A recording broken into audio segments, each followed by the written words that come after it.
School of magic season 2। Title देर से प्रभाव। इजिशा देवताओं के हॉल से चली गई। उसकी उदासीन मुस्कान आदर्श के दिमाग में बनी रही, जिससे उसे और भी यकीन हो गया कि राधा को पार्थिन मंदिर में छोड़ना एक गलती थी। राधा उसके जैसी महिला को कैसे मात दे सकती है जब लोग मृतकों को पुनर्जीवित करने और घायलों को ठीक करने की शक्ति के लिए उसकी पूजा कर रहे थे। जब वे उसके बर्फीले महल के सामने सीढ़ियों पर घुटने टेकते थे तो उन्हें कभी नहीं लगता था कि यह राक्षसी महिला वास्तव में उनकी हड्डियों को छोड़े बिना उन्हें खा रही थी। यहां तक कि लोग जो कि मृतकों की आत्माओं में बदल गए थे, वे भी इस बात से अनजान थे कि वह उनकी मौत के लिए जिम्मेदार थी। अल्प्स इंस्टीट्यूट और पार्थिन मंदिर लंबे समय से कट्टर दुश्मन थे। इजिशा को भी ऐसा ही लगा होगा। उसने यूरिया का यूज किया था, जो मैजिक के प्रति बेहद जुनूनी थी। फिर भी एडिथ की प्रबल ईर्ष्या का फायदा उठाकर अल्प्स इंस्टीट्यूट को भारी झटका दिया। उसने इसके जरिए यूरोप के सबसे मजबूत कबीले के साथ दोस्ताना संबंध भी स्थापित कर लिए थे, जिससे उसे एक शक्तिशाली गुट से काफी समर्थन मिला। वह सुनता रहता था कि कैसे इजिशा अतीत में एक निर्दयी शासक थी, लेकिन अब उसकी बारी थी कि वह उसके द्वारा मोहरे की तरह खेला जाए। यह सोचकर उसकी रीढ़ में सिहरन पैदा हो गई और जितना अधिक वह इसके बारे में सोचता गया, यह उतना ही डरावना लगता गया। आदर्श एक नौकरानी का पीछा करते हुए ब्रैंका के कमरे में पहुंच गया। वह अभी भी सोच रहा था कि क्या उसे सच बताना चाहिए। आदर्श के पास कोई सबूत नहीं था। असल में जब यूरिया से जुड़ी घटना हुई तब इजिशा अभी भी अपने क्रिस्टल कॉफिन में लेटी हुई थी। हालांकि आदर्श को पूरा यकीन था कि उसे यहां देखकर पर्दे के पीछे से तार खींचने वाली वही थी। यह स्पष्ट था कि इजिशा को पता था कि एडिथ कौन है। जब उसने उसका नाम लिया तो उसकी प्रतिक्रिया से अंदाजा लगाया जा सकता था। एडिथ संभवतः एक मोहरा थी जिसे इजिशा के पुराने साथियों ने आल्प्स इंस्टीट्यूट में लगाया था। किसी ने जानबूझकर स्कूल की प्रतिष्ठा को बर्बाद करने के लिए यूरिया के पार्थिन मंदिर में शामिल होने के फैसले के बारे में खबर फैलाई होगी। अपनी अटकलों को साबित करने का एकमात्र तरीका एडिथ से पूछना था। इजिशा कभी भी राज नहीं बताएंगी। यह मिस ब्रैंका की झोपड़ी है। अगर आप देवताओं के हॉल में वापस जाना चाहते हैं तो कृपया इस घंटी को हिलाएं। हम आपको लेने के लिए एक सलेज भेज रखें, नौकरानी ने विनम्रता से कहा। ठीक है, आदर्श ने सिर हिलाया। आदर्श ने दरवाजा खटखटाया। ब्रैंका ने आदर्श से पूछा कि वह कौन है, तो उसने उसे अंदर आने की इजाजत दे दी। झोपड़ी के बाहर बेहद ठंड थी। तेज हवा चल रही थी, भारी बर्फबारी हो रही थी, लेकिन अंदर बेहद गर्मी थी। भट्टी में आग जोरों से जल रही थी। साफ और आरामदायक कमरा अच्छी तरह से रोशन था, यहां तक कि जब लाइटें बंद थी। क्या बात है, क्या तुम आराम करने नहीं जा रहे हो? ब्रैंका ने दरवाजा मजबूती से बंद कर दिया ताकि हवा में वह चरमरा न जाए। मैं एडिथ से मिलने की सोच रहा था, आदर्श ने उससे कहा। उनके अनुमान मुख्यतः अटकले थी। उन्हें नहीं पता था कि अब किसी को उनके बारे में बताना उचित होगा या नहीं। इससे आल्प्स इंस्टीट्यूट की महिलाओं के कंधे पर और अधिक गुस्सा और चिंता का बोझ पड़ सकता था। आल्प्स इंस्टीट्यूट पहले ही कासास के साथ अलग हो चुका था। अगर वे पार्थिन मंदिर पर भी अटैक करते तो यह संभावना थी कि आल्प्स इंस्टीट्यूट को एक दशक तक पूरे यूरोप में लो प्रोफाइल रहने के लिए मजबूर होना पड़ेगा। यह दुर्जय गुटों का विरोध करने के परिणामों में से एक था। उसे हिरासत में रखा गया है। उसे व्यक्तिगत रूप से देखने की परमिशन के लिए तुम्हारे को कई प्रक्रियाओं से गुजरना होगा। आखिरकार केवल पवित्र न्यायालयों के लोगों को ही कैदियों से पूछताछ करने की परमिशन है, मिस ब्रैंका ने जल्दी से कहा। आदर्श ने देखा कि वह थोड़ा अजीब व्यवहार कर रही थी। क्या कुछ गड़बड़ है? ब्रैंका ने उससे पूछा। कुछ नहीं, मुझे बस यह समझ में नहीं आ रहा है कि उसे हीरकासा को अभिशाप के तहत क्यों रखना पड़ा। अगर वह वास्तव में एक चरमपंथी है तो आल्प्स इंस्टीट्यूट के बारे में चिंतित थी, तो उसे हीरकासा के साथ कुछ भी करने के परिणामों के बारे में पता होना चाहिए था। आदर्श ने ब्रैंका को संकेत देने की कोशिश की। ओह ओह, जो कुछ भी हुआ उसके बाद तुम थक गए होंगे। तुम्हें अब इसके बारे में सोचने की जरूरत नहीं है। बाहर बेहद ठंड होगी, मैंने चाय बनाई है। अपने आप को गर्म करने के लिए कुछ पी लो। तुम्हें अपने बारे में ज्यादा चिंता करनी चाहिए। राइन तुम्हें आसानी से माफ नहीं करेंगे। प्रियंका भट्टी के करीब चली गई। आदर्श ने लापरवाही से दीवार की ओर देखा। भट्टी की रोशनी प्रियंका के शरीर को प्रतिबिंबित कर रही थी। जब लपटें लगातार हिल रही थी तो उसकी पतली टांगे और परफेक्ट कर्व्स आकर्षक लग रहे थे। कमरे में बेहद गर्मी थी। प्रियंका ने लिनेन पैंट पहन ली थी। शायद उसे अभी जीन्स की टाइटनेस की आदत नहीं थी। जब वह स्कूल से बाहर होती थी तो लिनेन पैंट उसके नाइट वियर होते थे। हालांकि उसे उम्मीद नहीं थी कि इस समय कोई उससे मिलने आएगा। उसे लगा कि आदर्श को उससे कुछ जरूरी बात करनी है, इसलिए वह कपड़े बदलना भूल गई। आदर्श ने पहले प्रियंका की परछाई को निहारा, फिर उसने अपना ध्यान प्रियंका के पैरों पर लगाया और धीरे से ऊपर देखा। महिला के शरीर की प्रशंसा करने के बाद आदर्श ने अपना ध्यान प्रियंका के चेहरे पर केंद्रित कर दिया। उसकी सुंदरता को देखने के अलावा वह अपने देश की एक पुरानी कहावत से बेहद प्रभावित हुआ, वहां हमेशा तुमसे बेहतर कोई ना कोई होता है। आदर्श को शुरू में लगा कि उसकी कल्टीवेशन काफी प्रभावशाली है। उसे लगता था कि उम्रदराज मैजिशियनों को छोड़कर बेहद कम लोग उसकी बराबरी कर सकते हैं, लेकिन अगर उसका सामना प्रियंका से हुआ तो वह बुरी तरह से बर्बाद हो जाएगा। प्रियंका एक सुपर मैजिशियन थी और यह संभावना थी कि उसके सभी 4 एलिमेंट सुपर लेवल पर थे। आल्प्स इंस्टीट्यूट में उसका दर्जा सीलन से थोड़ा नीचे था, जो दर्शाता है कि वह सुपर मैजिशियन के बीच भी एक एक्सपर्ट थी। हेडी पहले से ही आदर्श के लिए एक मजबूत प्रतिद्वंदी थी। अगर उसके पास 3 फायर सोल ग्रेड फ्लेम्स और अपनी ऊर्जा जमा करने का मौका नहीं होता तो उसे द्वंद्व युद्ध में उसे हराने में संघर्ष करना पड़ता। प्रियंका तो और भी पागल थी। आदर्श को यह भी नहीं पता था कि वह उसकी उम्र में सुपर लेवल हासिल कर सकता है या नहीं। फिर भी उसके सभी 4 एलिमेंट पहले से ही सुपर लेवल पर थे। राक्षसों की बात करें तो प्रियंका उनमें असली डीमन थी। आदर्श हैरान था कि कोई इतना शक्तिशाली व्यक्ति सांसारिक सफलता से इतना दूर क्यों खड़ा होगा। मुझे खेद है, मुझे लगता है कि मैं स्कूल में कामों में थोड़ी बिजी थी, इसलिए मुझे ठीक से आराम नहीं मिल पाया।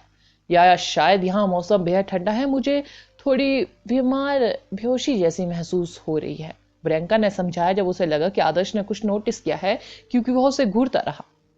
आदर्श ने जल्दी से खुद को संभाला और आश्चर्य से बोला, क्या तुम बीमार हो? बस थोड़ा बुखार है। मैंने डिनर के बाद थोड़ी यूपेटोरियम चाय पी थी। थोड़ा आराम करने के बाद मैं ठीक हो जाऊंगी। प्रियंका चाय का कप लेकर आई। उसने आगे झुककर उसे आदर्श के बगल में टेबल पर रख दिया। आदर्श को तुरंत ही एक तेज खुशबू का एहसास हुआ। वह इतनी नजदीक से उसके चेहरे पर लाली भी देख सकता था। ओह, मुझे लगता है कि मैं अब आपको और परेशान नहीं करूंगा, ताकि आप पहले आराम कर सके। आदर्श को आश्चर्य हुआ कि इतनी मजबूत महिला बीमार पड़ जाएंगी। इससे पता चला कि मानव मैजिशियन कितने कमजोर थे। कोई बात नहीं, मुझे आपका आभार व्यक्त करने का मौका नहीं मिला। आपको खुद को गर्म करने के लिए कुछ चाय पीनी चाहिए, प्रियंका ने तेजी से कहा। उसकी आवाज थोड़ी अजीब लग रही थी। आदर्श ने महिला को देखा और पाया कि उसका चेहरा कितना लाल हो गया था। उसकी आंखें चांदी के चांद की तरह थी, लेकिन थोड़ी खोई हुई लग रही थी। वे झील की तरह साफ नहीं थी जैसा कि वे आमतौर पर होती है। इसके अलावा वह उसके बेहद करीब खड़ी थी और स्थिर रूप से सांस नहीं ले रही थी। रुको, तुमने क्या कहा कि तुमने पी थी? आदर्श ने कुछ याद करते हुए पूछा। यूपेटोरियम चाय, वही चाय जो मैंने अभी बनाई है। प्रियंका ने अपने कप से कुछ घूंट लिए। चाय की कुछ चुस्कियां लेने के बाद प्रियंका को लगा कि उसका शरीर गर्म हो रहा है। गर्म चाय उसके गले से नीचे उतर गई और उसके अंदर गर्म हवा के झोंके बन गए। न केवल उसे चक्कर आ रहा था, बल्कि जब भी वह अपने सामने खड़े आदमी को देखती तो उसका दिल जोर से धड़क रहा था। आदर्श को इसका अनुभव था कि वह बीमार महिला और कामोद्दीपक के प्रभाव में रहने वाली महिला के बीच अंतर कर सकती थी। प्रियंका ने जब पहली बार स्कूल में कम गुणवत्ता वाली कामोद्दीपक पी थी चाय, तो उसने कोई रिएक्शन नहीं दिया था। हालांकि दवा के मुख्य अयस्क का प्रभाव अभी भी बना हुआ था। एक बार जब यूपेटोरियम जड़ी बूटी जिसमें प्रभाविकता की कमी थी उसे फिर से भर दिया गया तो यह कामोद्दीपक के रूप में काम करने लगी जैसा कि इरादा था। क्या यह प्रभाव कुछ अधिक ज्यादा से नहीं है, अधिक टाइम से नहीं है? आदर्श ने सोचा। मैं मैं वास्तव में आपसे एडिथ के बारे में बात करना चाहता था। आदर्श ने तुरंत टॉपिक बदल दिया। चलो उसके बारे में बात नहीं करते, चीजें पहले ही हो चुकी है। प्रियंका ने टॉपिक को टाल दिया। अगर तुमको अच्छा महसूस नहीं हो रहा है तो मैं पहले वापस जाऊंगा। आदर्श की भागने की इच्छा हुई। प्रभाव अभी शुरू ही हुआ था। प्रियंका को शायद पता नहीं था कि क्या हो रहा है, लेकिन वह स्पष्ट रूप से मूर्ख नहीं थी। उसे अंततः एहसास होने वाला था कि क्या हो रहा है। वह उसका फायदा उठाने के लिए उसे मार सकती थी, इसलिए अब वह भाग जाना ही चाहता था। ठीक है, सच में मैं भी तुमसे और बात करना चाहती थी। प्रियंका ने उसे जाने नहीं दिया। वह स्पष्ट रूप से उसे रोकने का इशारा कर रही थी। आदर्श को सच में लगता था कि इस बार उसने गलती की है।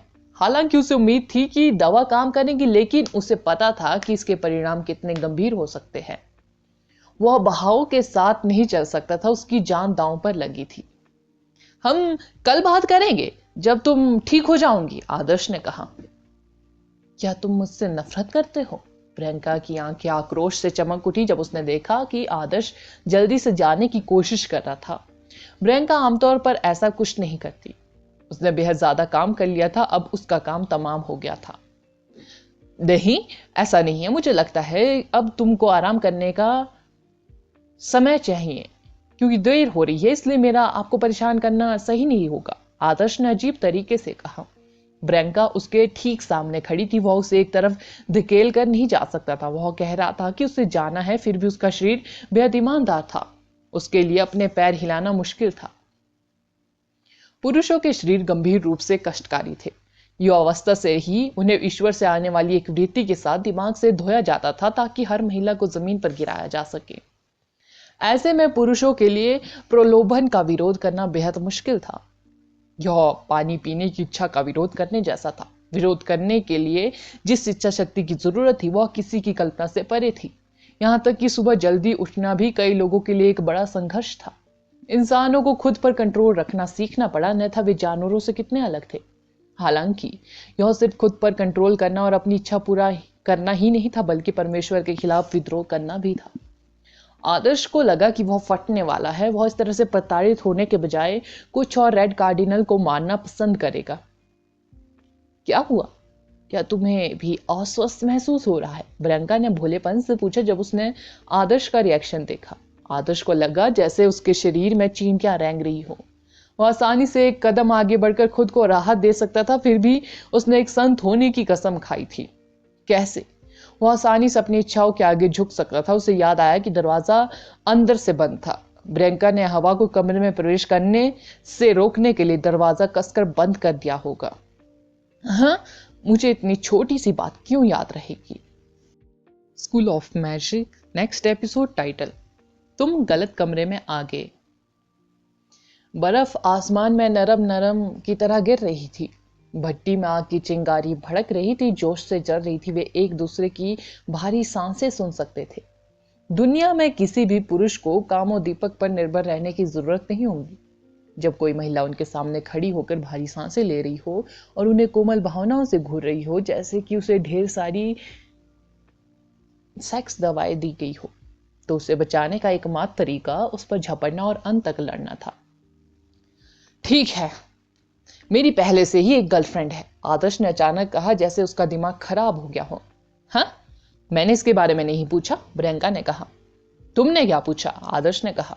मैंने पूछा कि क्या तुम मुझसे नफरत करते हो? प्रियंका भी स्पष्ट रूप से अपने सही दिमाग में नहीं थी। आदर्श ने मन ही मन में सोचा, भाड़ में जाओ। मिस प्रियंका, मुझे लगता है कि आप वास्तव में थोड़ी बीमार हैं। मैं आपको बिस्तर तक ले जाने में मदद करूंगा ताकि आप थोड़ा आराम कर सके। आदर्श को पता था कि प्रियंका बेहद अजीब व्यवहार कर रही थी, फिर भी उसने जाने की हिम्मत नहीं की। प्रियंका बेहद ही कमजोर स्थिति में थी। अगर वह बाहर जाती और किसी कमीने को उसका फायदा उठाने देती तो वह कमीना ही बन जाता। ओह, मुझे लगता है, हाँ मुझे भी ऐसा लगता है, मैंने तुमसे कुछ अजीब कहा। प्रियंका इस समय सचेत और विचलित दोनों लग रही थी।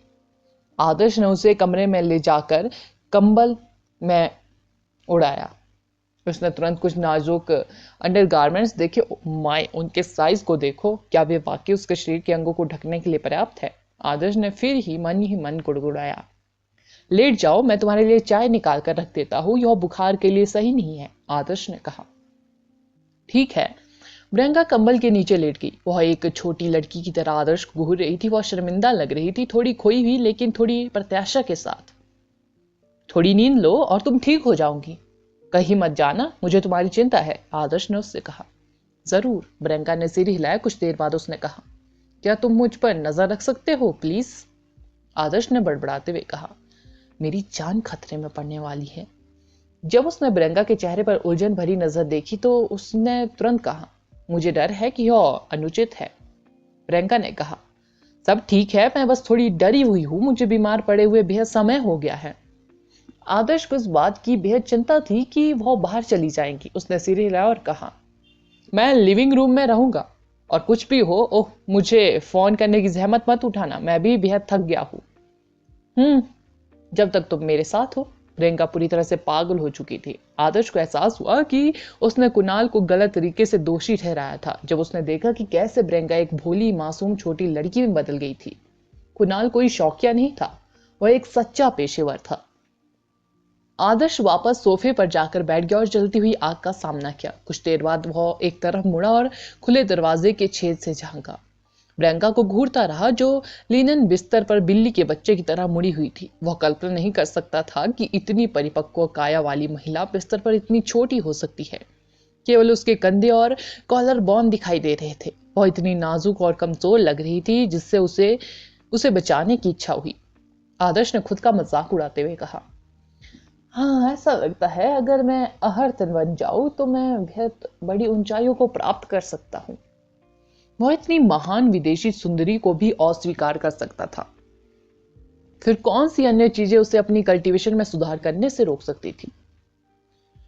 मैं उसे जाने दूंगा, क्योंकि वह कामोदेव औषधि के प्रभाव में है। अगर वह सचमुच मुझ पर फिदा हो गई तो मैं उसे नीचे धकेलने और भोर तक लड़ने में संकोच नहीं करूंगा। भट्टी की गर्मी अजीब तरह से सुखदायक थी। आदर्श भी अंततः सो गया। आदर्श भी खुद से काफी प्रभावित था। क्या वह वाकई ऐसी स्थिति में सो गया था? क्या उसे चिंता नहीं थी कि भूखा मेमन भाग पर झपट पड़ेगा? हैरानी की बात यह है कि वह फिर भी सो गया, मुख्यतः इसलिए क्योंकि पिछले कुछ दिनों से उसे पर्याप्त आराम नहीं मिल पाया। दूसरी ओर अगर वह जल्दी से सो नहीं जाता तो उसका निचला शरीर फटने वाला था। प्रियंका का शरीर और उसका चेहरा बेहद ही आश्चर्यजनक था। उसकी सुंदरता और परिपक्वता बेहद आकर्षक थी। बर्फ गिरना जारी था। कभी कभी छत से बर्फ का ढेर गिरता, लेकिन उससे होने वाली आवाज उनके सपनों को तोड़ने के लिए काफी नहीं थी। प्रियंका भी सो गई थी। हालांकि वह अपने ही विचार से परेशान थी।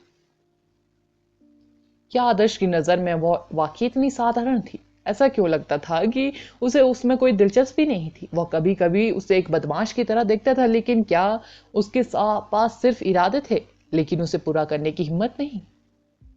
इस बीच सोने से पहले आदर्श को परेशान करने वाले विचार थे ये, क्या मैंने अपनी महत्वाकांक्षाओं को पहले ही गलत तरीके से निर्धारित किया? क्या मुझे 2 गर्लफ्रेंड रखने का सपना नहीं देखना चाहिए? अगर मैं सिर्फ एक गर्लफ्रेंड रखना चाहता तो क्या यह माफ नहीं किया जा सकता कि मैं कभी कभी 1 या 2 गलतियां कर दूं? हालांकि अब जब मैंने 2 गर्लफ्रेंड रखने की अपनी महत्वाकांक्षा निर्धारित कर ली है तो क्या यह अपमानजनक नहीं होगा अगर मैं दूसरी महिलाओं के साथ फ्लर्ट करना जारी रखूं? ठक ठक ठक। दरवाजे पर दस्तक से आदर्श की नींद खुल गई। वह उठ खड़ा हुआ और आधी अधूरी अवस्था में ही दरवाजा खोलने के लिए आगे बढ़ा। जब उसने दरवाजा खोला तो उसने देखा कि हेडी उसके सामने एक विनम्र मुस्कान के साथ खड़ी थी। हालांकि जब उसने दरवाजा खोलने वाले व्यक्ति को देखा तो उसकी अभिव्यक्ति रुक गई। उसे अपने विचारों को इकट्ठा करने में एक पल लगा।